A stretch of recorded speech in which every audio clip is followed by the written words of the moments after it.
I'd like to call this meeting to order for Parks and Recreation Advisory Commission. Do we have a quorum? Yes, we do. Would you like me to do the roll call? Yes, if you could, please. Okay, Chair White, Here. Vice Chair Bastian, she's excused. Member Armenian, Here. Member Lee, she's excused. Member Acker, Here.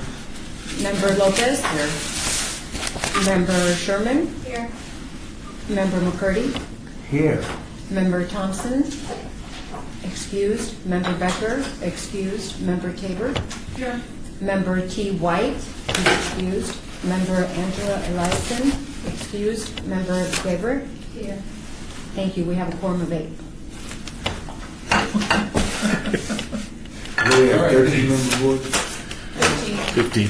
So if we could have all the announcements been made and are we in compliance with open meeting law? Yes, we are. And as we start this meeting, I want to remind everyone to please identify yourself for the record every time you make a comment, as this meeting is not video recorded. And with that said, we're going to start the agenda with number 3, or continue on with the agenda number 3, public comments. Public comments during this portion of the agenda must be limited to the matters on the agenda for action. If you wish to be heard, give your name for the record. The amount of discussion as well as the amount of time any single speaker is allowed may be limited. Is there anyone here for the public comment portion of this agenda? Hearing none, we'll move to number 4, possible action to approve the final minutes for reference of regular meeting of October 6, 2015. Commissioner McCurdy, I'd like to make a motion that we accept the minutes as read prior to this meeting. Commissioner Sherman, second the motion. Motion has been made and seconded. Is there any comments surrounding item number 4? There are no comments. All in favor? Aye. All opposed? Ayes have it. Moving forward to number 5, report by detention and enforcement staff regarding issues at city facilities and parks all wards.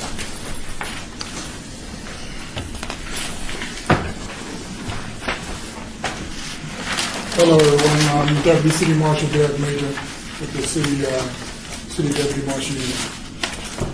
The report here is from October 1st to the 29th. I'm going to go by wards. Calls for service.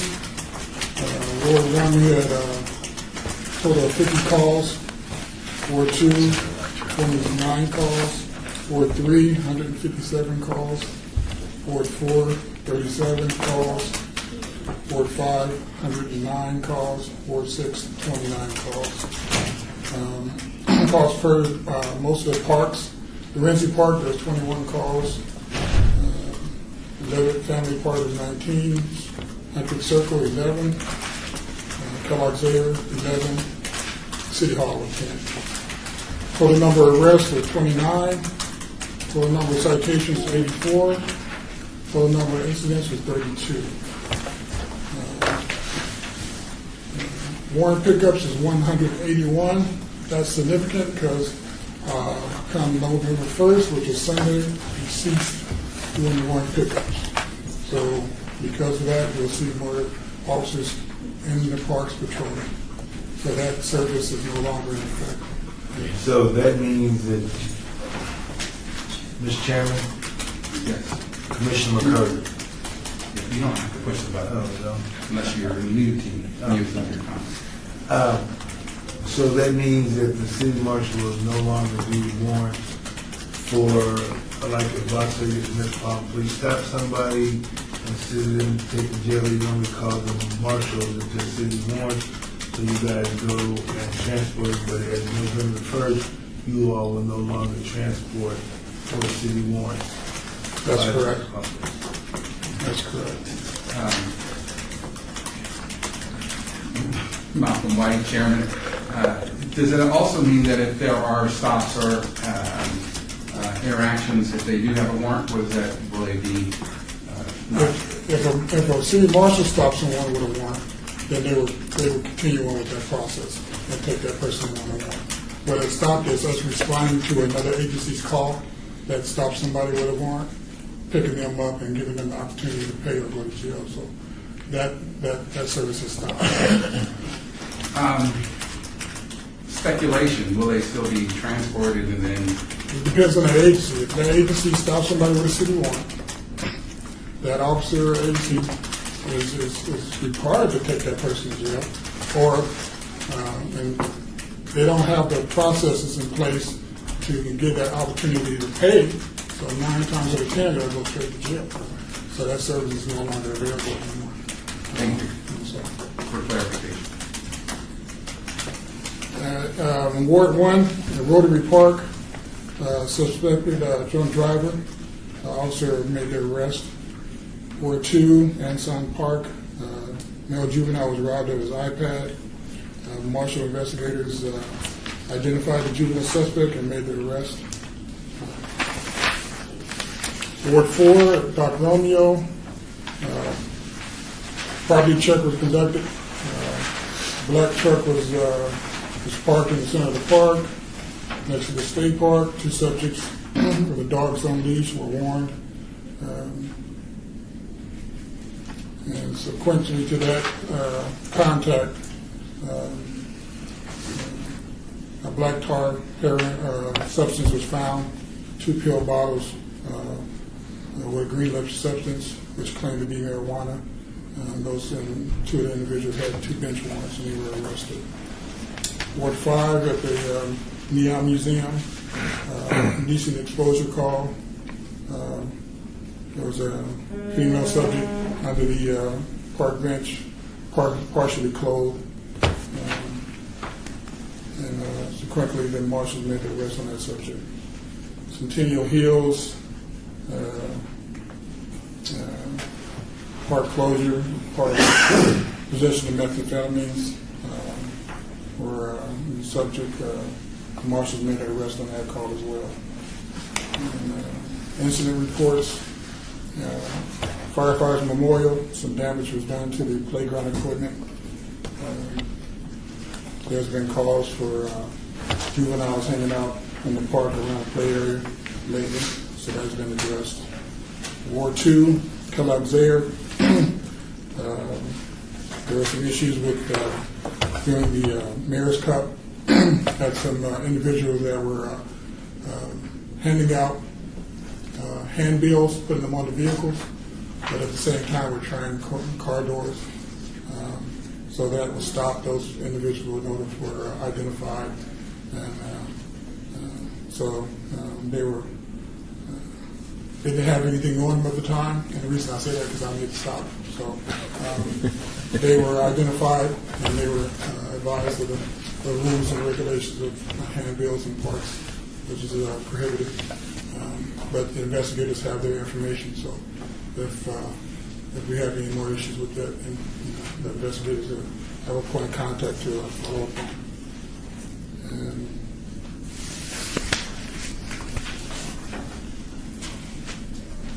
And Ward 6, malicious destruction of property, Centennial Hills, volleyball courts were damaged. Report was taken on that. For the most part, the rest of the report has to do with city jail and non-park facilities. Any questions?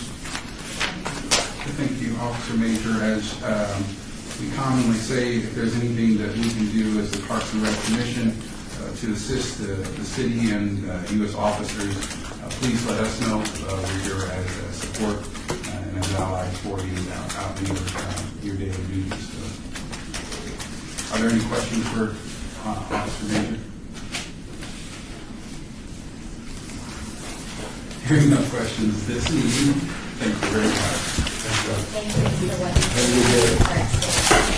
Moving on to number 6, report by Park and Recreation staff regarding facilities, our substructures naming policy. Chairman White, Kelly Schwartz is going to hand out the policy, and we'll kind of walk you through it.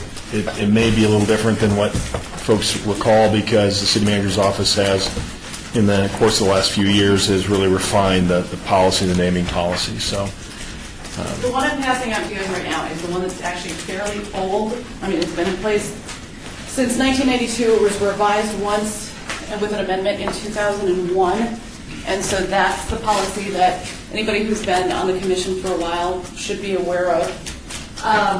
What has been happening is we've been getting more requests for substructures, which would be a game room or a rose garden, things like that. So the city manager's office decided that we needed a new type of policy to deal with that.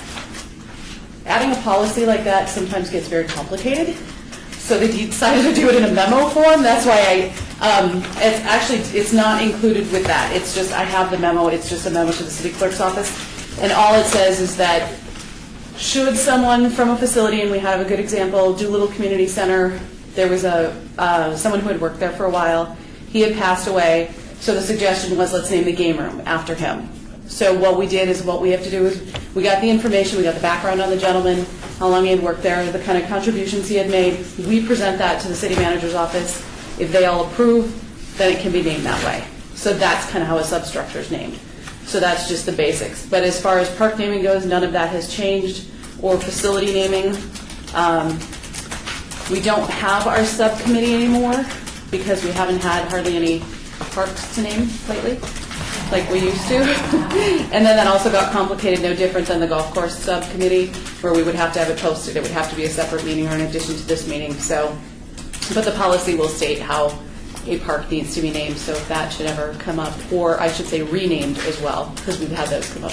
So Malcolm White, and I just wanted to ask Commissioner Sherman had she had any input, one, and then two, if there are some park naming opportunities, we still have the ability to have direct input on that?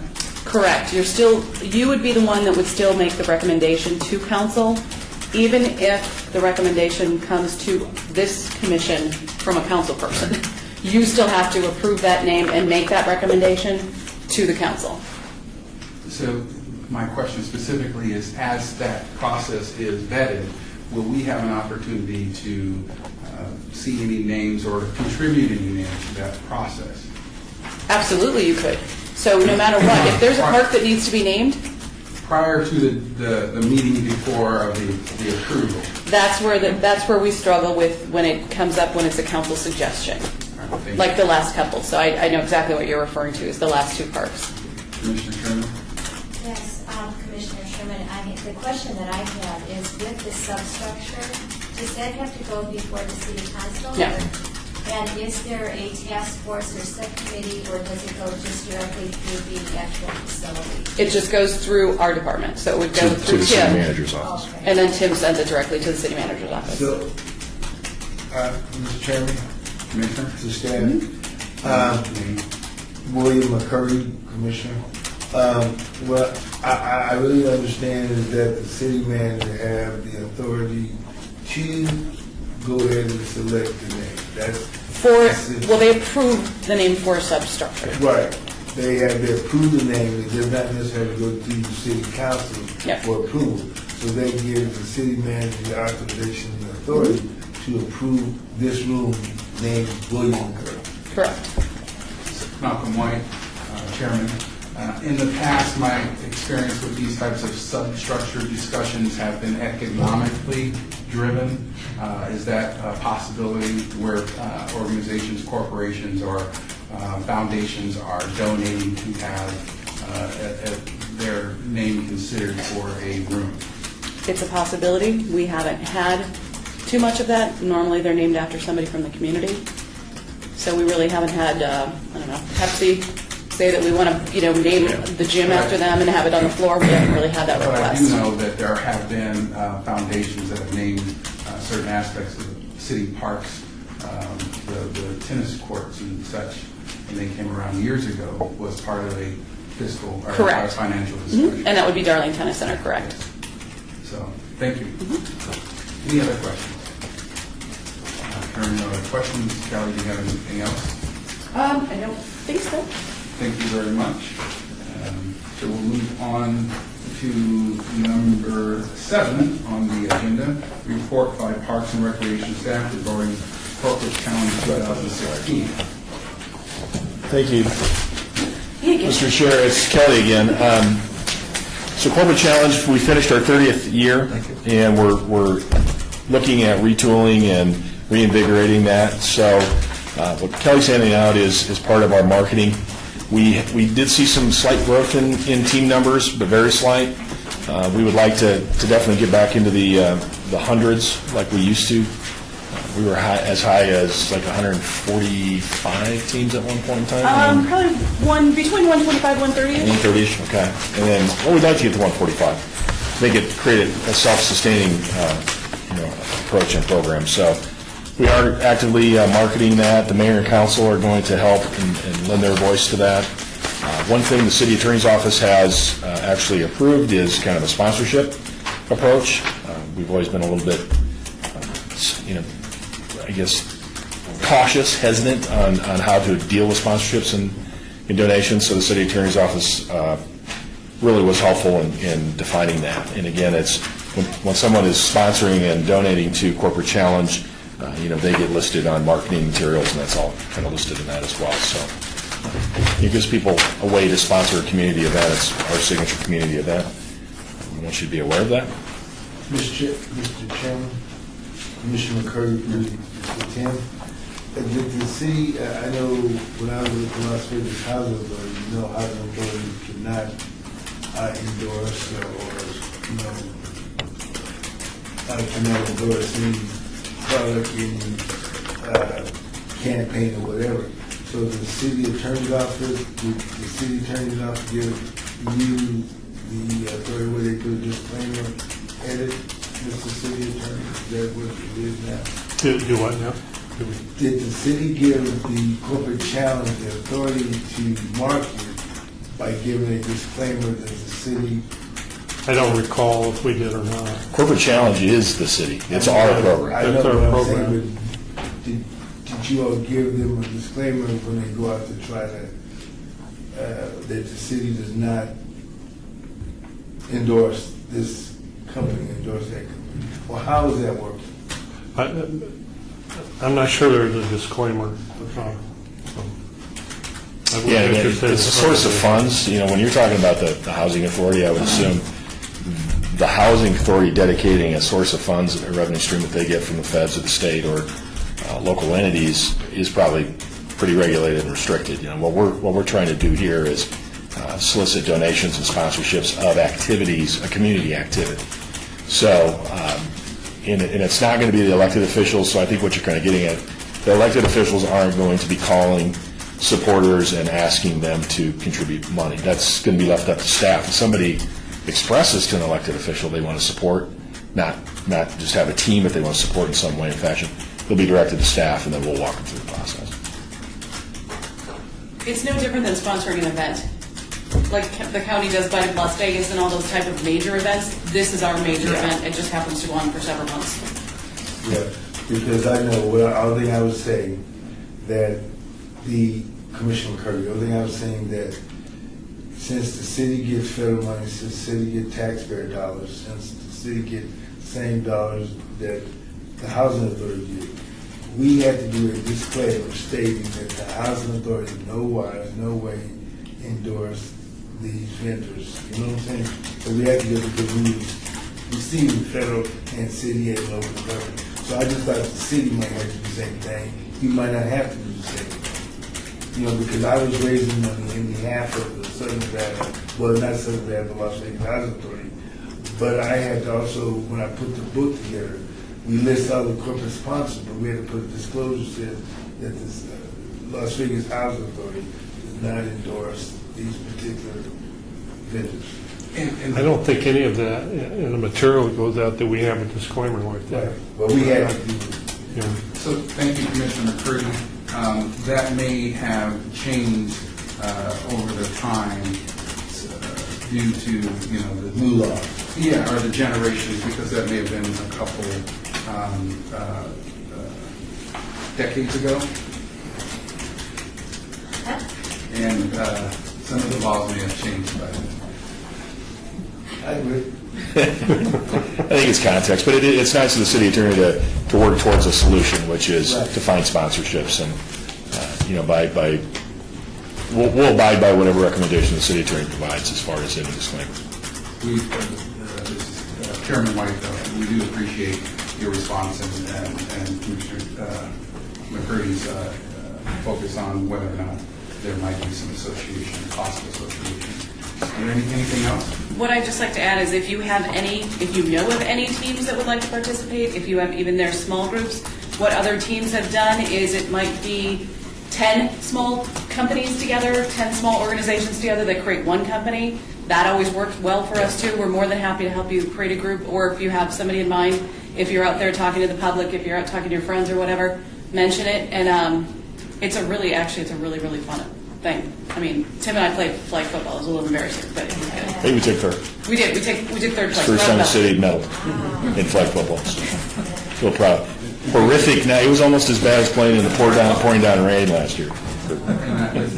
Chairman White, I do remember that specific night because it was a windy. It's so windy. Yes, yeah. it It was a habab or Haboob, or, yeah, haboob. haboob, however it's pronounced. We call it sands. Yeah, it was So, nasty.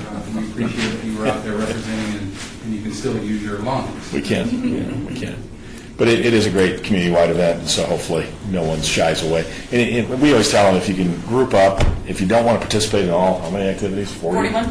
41 activities, you don't have to. I mean, it really is just a good opportunity to bring people together and the camaraderie of sport. Great, thank you. Any other questions or comments under agenda item number 7, corporate action? Hearing other questions or comments, we'll move on to number 8. Report by Parks and Recreation Director regarding department announcements, all awards. Thank you, Mr. Chair. It'll actually be pretty brief. What we've been doing this past month is really focusing on kind of back-of-the-house business plans. All of our centers develop business plans this year, so it's concluding the first quarter, we're going out basically checking on their progress with their business plans. So not real sexy, not real. It was mentioned earlier that our big kickoff, signature soccer event, Mayor's Cup, was held, very successful, got great coverage. Teams from all over the 400 teams, and this is the youth kind of focus, and so just a real good turnout, real good coverage, and so that kind of kicks off tournament season, which Angie, I'm sure, is looking very, very, very much ahead to get it behind her, I'm sure. So our tournament season's kicked off in full, kind of in the middle of our fall allocation, so things are going well in that regard. The capital improvement projects that we reported on, Mike Haverhorst reported on at last meeting, hopefully you'll recall, some exciting projects, new parks and redevelopment of parks, a lot of deferred maintenance, and so we're kind of in the middle of helping champion and move those projects towards completion as well. And so just a lot of busy work this time of year. Malcolm White, Chairman. Director, in the past years, during some of these park developments, we have opened it up for donations of trees. Is that because you're talking about this park development? Has that been thought of? Can that be thought of? I know that I was proactive in helping that be done a couple of years back. We still have that program. I know O&M kind of heads that up because Daphne's group would head that up. But we do have a process if someone calls and wants to donate a tree. I haven't had to handle one directly, but I know we do. Kelly probably takes those and champions those. But as far as those are usually kind of after the fact. They want to add a tree or recommend. That's why I'm hearing the language of developing and or drawing. I think it would help if you place some type of public announcement or a tag somewhere. Yeah, good point. That the opportunity is coming up in a couple of months. Good. Yeah. And that way it's not an afterthought, Yeah. but a little on the website or something. Yeah, that's good. That's a good idea. We should do that. The city is redoing their entire website, and it should launch, we're hoping at the end of December, maybe early January, and when that happens, it will be a lot more user-friendly. The tree donation will be on there, which it has never been on there before. Right. So we're going to try to work on things that we know the public is asking for. So it should be pretty good. Thank you. Good suggestion. Thanks. Any other comments or questions for the director on item number 8? Hearing no other questions or comments, we'll move to number 9. citizens' participation. Citizens' participation, public comment during this portion of the agenda must be limited to matters within the jurisdiction of the commission. No subject may be acted upon by the commission unless that subject is on the agenda and is scheduled for action. If you wish to be heard, give your name for the record. The amount of discussion on any single subject, as well as the amount of time any single speaker is allowed, may be limited. Commissioner Sherman? Yes. I wanted to mention that I went to Baker Park and I saw the improvements that were made with the swimming pool and the park, and particularly enjoyed seeing the portable pet park, and it was really cute. Yeah. Very And cute. people were really enjoying it, and so I just wanted to mention that I thought that was great, that, it was nice to see the pool and everything in the, after the capital improvement project, and it really worked out nice. I also wanted to just read this paragraph that was in the Review Journal for the record, and Gabby, I'll give this to you so that you can have it. The Doolittle Senior Center Community Gardens, 1200 Blankenship Avenue, recently received the Award of Excellence as the 2015 Southern Nevada Landscape Award winner.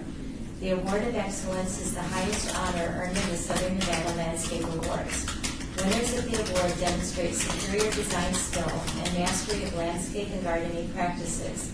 For 10 years, University of Nevada Cooperative Extension Master Gardener Don Beatty has been coordinating and educating the gardeners, volunteers, and neighboring residents in the community gardens.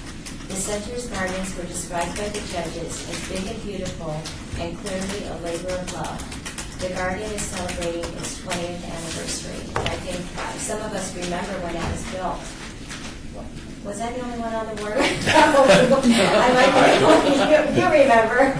But at any rate, it was just really, really nice to see that in the Review Journal. So I'll give this to Gabby. That was nice. Commissioner, Chairman?